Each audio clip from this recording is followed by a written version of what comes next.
እንዲህ አይነት ፓርቲም አለ ብላችሁ ታምኑኛላችሁ? ለመግባት $100,000 የምትከፍሉበት፣ ስልክ በፍጹም መጠቀም የማትችሉበት፣ ከፍቅረኛችሁ ወይም ከትዳር አጋራችሁ ጋር አንድ ጠረጴዛ ላይ መቀመጥ የማትችሉበት፣ ያለባበስ ስርዓቱን ካበላሻችሁ መሳቂያ መሳለቂያ ነው የሚያደርጓችሁ። ይህ ፓርቲ ሜት ጋላ ይባላል። በውስጡ የሚሰሩት ህጎች ከዛች ዳምፕ ካደረጋችኋት ቶክሲክ የሆነች ኤክስ ገርል ፍሬንዳችሁ በላይ ኮንትሮሊንግ ናቸው። አያችሁ፣ የሜት ጋላ ፓርቲ በኢንተርቴይንመንት ኢንዱስትሪ ወይም በመዝናኛው ዓለም ውስጥ እንግዳ የሆነ ፓርቲ እንደሆነ ማንም ሰው ያውቀዋል። ነገር ግን ይህ ፓርቲ ዝም ብሎ የቀይ ምንጣፍ ዝግጅት ብቻ አይደለም። በዓለም ውስጥ ካሉ ተደማጭነት ያላቸው ዝነኞች፣ ዲዛይነሮች፣ ሙዚቀኞች፣ ተዋናዮች፣ ቢሊዮነሮች፣ ስፖርተኞችና የሚዲያ ሰዎች ብቻ የሚታደሙበት በግብዣ ብቻ የሚገባበት የላቀ ስብሰባ ነው። እንደነገርኳችሁ ወደዚህ ፓርቲ መሄድ የምትችሉት ስትጠሩ ነው። ነገር ግን ተጠርታችሁም መግቢያው $100,000 ነው። ይህ ሁሉ የሚከፈለው ብር የአንድ ሰው ብቻ ነው።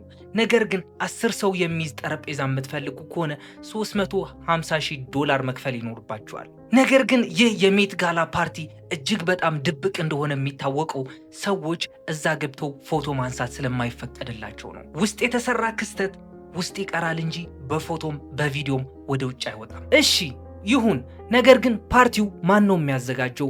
መቼስ ነው የሚዘጋጀው? የሚል ጥያቄ ካለባችሁ አሁንም እዚህ ፓርት ላይ ልብ ብላችሁ እንድታደምጡኝ እፈልጋለሁ። ይህ ቪዲዮ ማየት ሲጀምሩ ሁሌም እንደምንለው ላይክ ብላችሁ ጀምሩት። ሰብስክራይብ የምትለው በተን ጠቅ አድርጋችሁም ኮራ ብላችሁ የቻነሌ ቤተሰብ ሁኑ።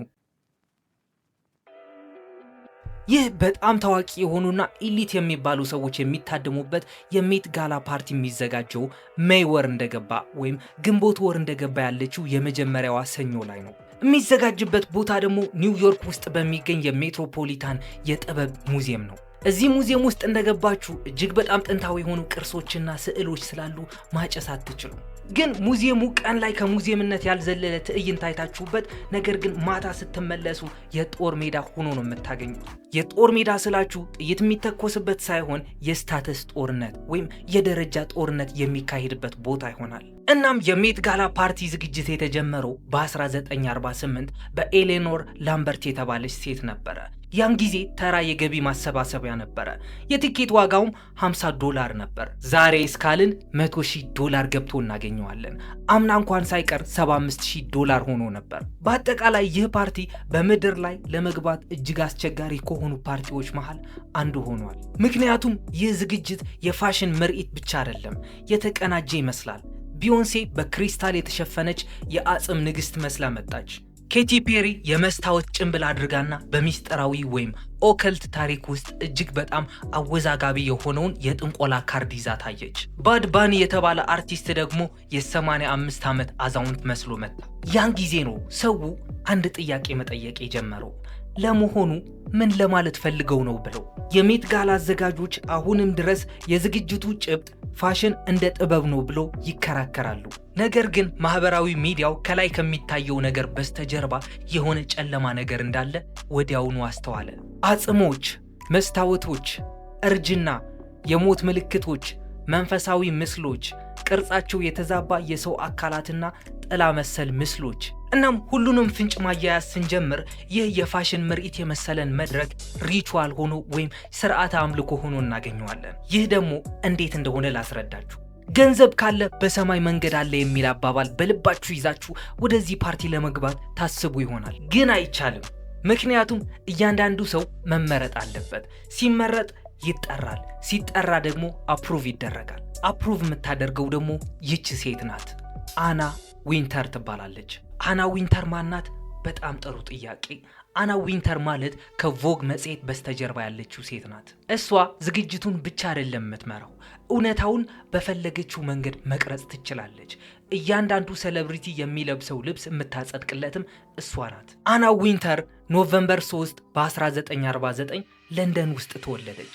ብሪቲሽ አሜሪካዊት አርታኢና የፋሽን ስራ አስፈጻሚ ስትሆን ለረጅም ጊዜ ማለት ደግሞ ከ1988 እስከ 2025 ድረስ የቮግ ዋና አርታኢ በመሆን በማገልገሏ ትታወቃለች። በአሁኑ ጊዜ ደግሞ የኮንዴ ናስት ዓለም አቀፍ የይዘት ዳይሬክተር ናት።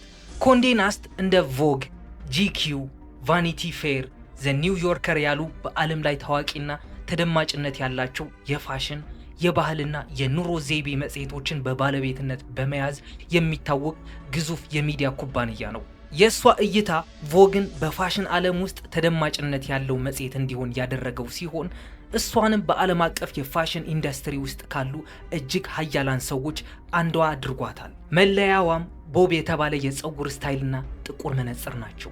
የዊንተር ጥብቅ አመራርና ቀዝቃዛ ባህሪ ኒውክለር ዊንተር የሚል ቅጽል ስም አሰጥቷታል። ዘ ዴቪል ዊርስ ፕራዳ በተሰኘው ፊልም ላይ የሚታየው የሚራንዳ ፕሪስትሊ ገጸ ባህሪ የእሷን ማንነት ተከትሎ የተሰራ ነው ይባላል። እንዲሁም ዘ ሴፕተምበር ኢሹና ዘ ፈርስት ማንዴይ ኢን ሜይ በተባሉ ዘጋቢ ፊልሞች ላይ ቀርባለች። አንዳንድ ሰዎችና የቀድሞ ሰራተኞቿ እነዛ ልሂቃን ወይም ኢሊት የሚባሉ ሰዎችን ታበረታታለች እያሉ ከሰዋታል። ደጋፊዎቿ በበኩላቸው የፋሽን ጋዜጠኝነት ወደ ላቀ ሙያዊ ደረጃ ያሸጋገረችና የመጽሔት ባህልን ያዘመነች ባለ ራዕይ አድርገው ያየዋታል። 2025 ላይ አና ዊንቱር ከቮግ አሜሪካ አርታኢነት ብትለቅም በኮንዴ ናስት ያላትን ዓለም አቀፋዊ ስልጣን ግን ይዛ ቀጥላለች። አያችሁ፣ አሁን ላይ አና ዊንቱር እድሜዋ 76 ነው። ነገር ግን አሁንም ድረስ በፋሽን ዓለም ወሳኝ ድምፅ ካላቸው ሰዎች መሃል አንዷ ናት። እናም ከዚህ ስብዕናዋም ተነስታ ነበረ ሜት ጋላን ያስጠበቁና ያስከበሩ ሀያላን የሚባሉ ህጎችን ለማጽደቅ የደረሰችው። ይህ ፓርቲ ለምን ብዙና ኃይለኛ ህጎች ኖሩት የሚል ጥያቄ ካለባችሁ ምክንያቱም ታሪኩን መቆጣጠር ስለሚፈልጉ ነው። ቀጥታ ስርጭት የለም፣ ያልተቀነባበሩ ቪዲዮዎችም የሉም። ነገር ግን የሚገርመው ነገር አንዳንድ እጅግ ዝነኛ የሆኑ የሜት ጋላ ትዕይንቶች የተገኙት ይህንን ህግ በሚስጥር በጣሱ ሰዎች አማካኝነት ነው። ማንም ወደዚህ መድረክ የታደመ ሰው 20 ሰከንድ ይሰጠዋል። ይህ 20 ሰከንድ የሚጠቀምበት ወደ አና ሂዶ እጇን ጨብጦ ሰላምታ ሰጥቷት ከዛም እንደመጣ እንድታየው ስለሚፈለግ ነው። ከ20 ሰከንድ በዘለለ መናገር ማውራትና ካሜራ ፊት መታየት አይፈቀድላችሁ። የመቀመጫ ዝግጅቶች በጥንቃቄ የታቀዱ ናቸው። ከፍቅረኛችሁ ከመጣችሁ ከሷ ጋር መቀመጥ አትችሉም። ከባላችሁ ጋር ከመጣችሁ ከሱ ጋር መቀመጥ አትችሉም። የዚህ ምክንያት ደግሞ የሰው ወይም የካሜራው ትኩረት አንድ ጠረጴዛ ላይ እንዲሆን ስለማይፈለግ ነው። እርስ በርሱም ሰው መተዋወቅ ስላለበት ነው። እያንዳንዱ አለባበስ ደግሞ ሆን ተብሎ በአንድ የተወሰነ ጭብጥ ወይም ቲም ዙሪያ የተነደፈ ነው። ይህ ማለት እዛ የምታዩት ምንም ነገር በአጋጣሚ የመጣ አይደለም።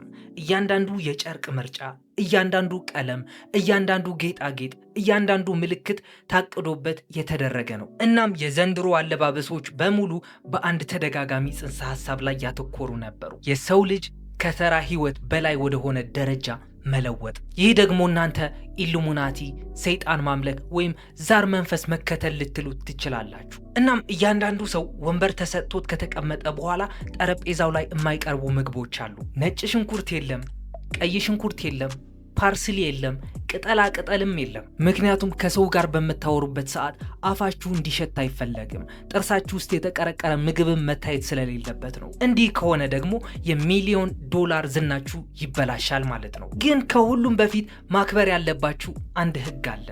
እሱም ሰዓታችሁን አክብራችሁ በቦታው መገኘት ነው። 1 ደቂቃ ከቆያችሁ በዛው ብትቀሩ ነው የሚሻላችሁ። ከመጣችሁ አይቀር ደግሞ የፓርቲው ቲም ወይም ቀለም መከተል ይኖርባችኋል። እያንዳንዱ ዓመት የራሱ የሆነ ቲም አለው። እሱን ችላ ካላችሁት ግን በሚገርም ሁኔታ መነጋገሪያ ትሆናላችሁ። መነጋገሪያ ብለን አርዕስቱ ከከፈት ነው አይቀርማ እጅግ በጣም አነጋጋሪ የሆኑ አለባበስ ለብሰው የመጡ ሰዎችም ነበሩ። አንደኛዋ ቢዮንሴ ነበረች። ቢዮንሴ ወደ ሜት ጋላ የተመለሰችው ከዓመታት በኋላ ነው። የኢንተርኔት ዓለም ትኩረት ወዲያውን ያረፈው በሚያስደነግጠው አለባበሷ ላይ ነበር። ቢዮንሴ በአልማዝ የተለበጠና የአጽም ምስል ያለበት ግልጽ የሆነ ልብስ ለብሳ ክሪስታል በተሞላ የራስ መጎናጸፊያ ታጅባ ቀረበች። ከጎኗም ልጇ ብሉ አይቪና ባለቤቷ ጄዚ ነበሩ።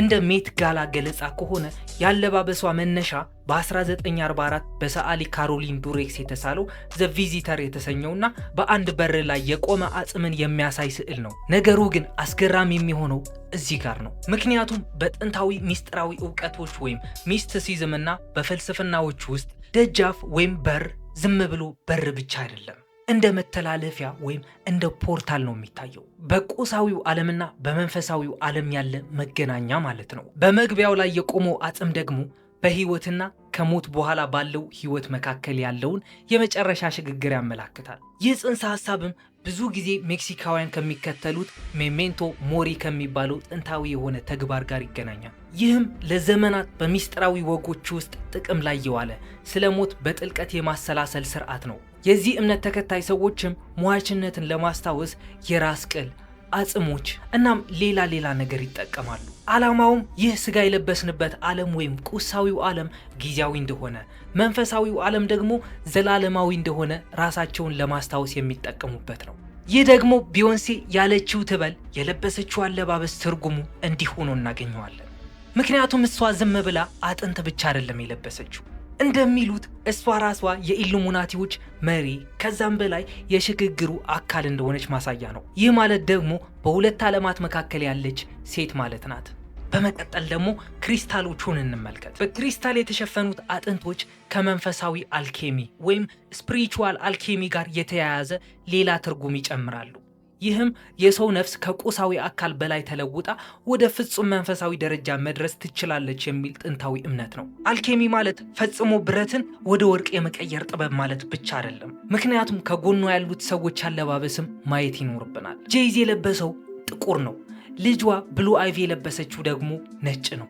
ይህ ልዩነት ደግሞ በሚስጥራዊ ስርዓቶች ውስጥ ወሳኝ ነው። ጥቁርና ነጭ ሁለትዮሽ ወይም ዱዋሊቲ ይወክላሉ። ህይወትና ሞት፣ ወንድና ሴት፣ ጨለማና ብርሃን፣ ቁሳዊና መንፈሳዊ።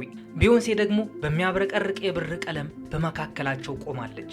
ጥቁርና ነጭ ሲቀላቀሉ ግራጫ ይሆናሉ። ብር ደግሞ የዚያ ውህደት የላቀና ፍጹም ስሪት ነው። በተሰወሩ ወጎች ወይም ጥበቦች ውስጥ ሁለትዮሽን ወይም ዱአሊቲን መቆጣጠር ማለት ከተራ የሰው ልጅ ገደቦች በላይ መሻገር ማለት ነው። የእነሱ የተቀናጀ አቀራረብ ቢዮንሴን በሁለቱም ተቃራኒዎች ላይ በተመሳሳይ ጊዜ እንደምትገኝ አምላክ መሰል አካል አድርጎ አቅርቧታል።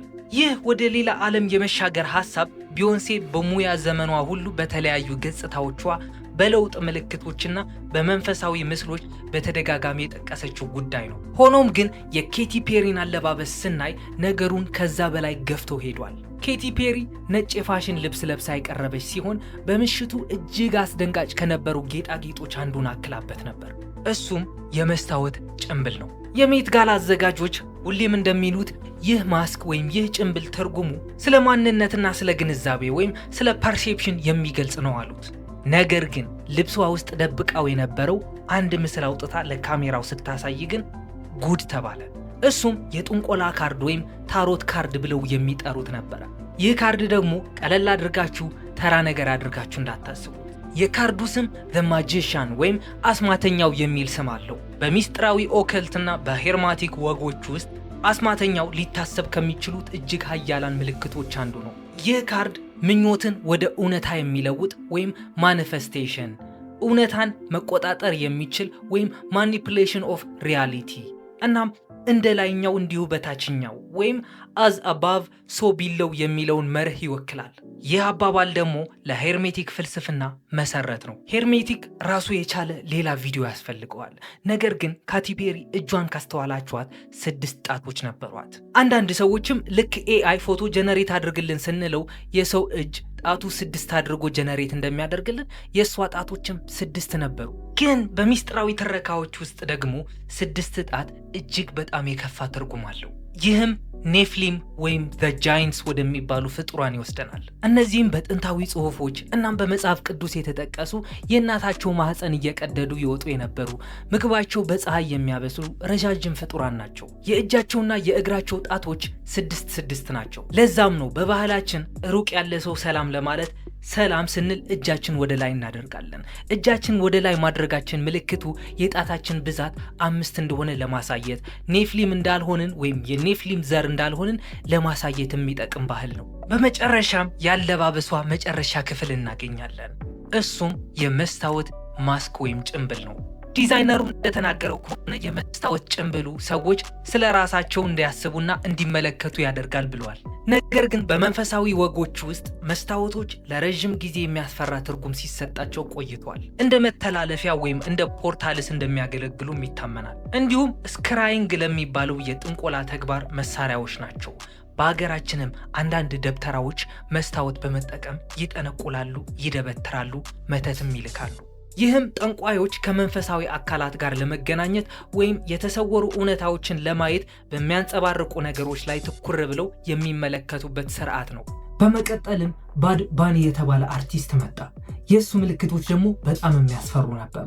ባድ ባኒ ሲመጣ ራሱን መስሎ አልነበረም የቀረበው፣ የዛሬ 50 ዓመት የሚኖረውን ማንነቱን መስሎ ነበር። ይህ አርቲስት እጅግ ዘመናዊ በሆኑ ሰው ሰራሽ አካላት ወይም ፕሮስቴቲክስ፣ በሸበተ ጸጉር፣ በፊቱ ላይ ባሉ መጨማደዶችና በምርኩዝ ታጅቦ ሊታወቅ በማይችል መልኩ ተለውጦ ነበር የቀረበው። እንደ ሜት ጋላ ገለጻ አለባበሱ በእርጅናና በሟችነት ላይ የሚያተኩር የኤግዚቢሽን ክፍል አካል ነው።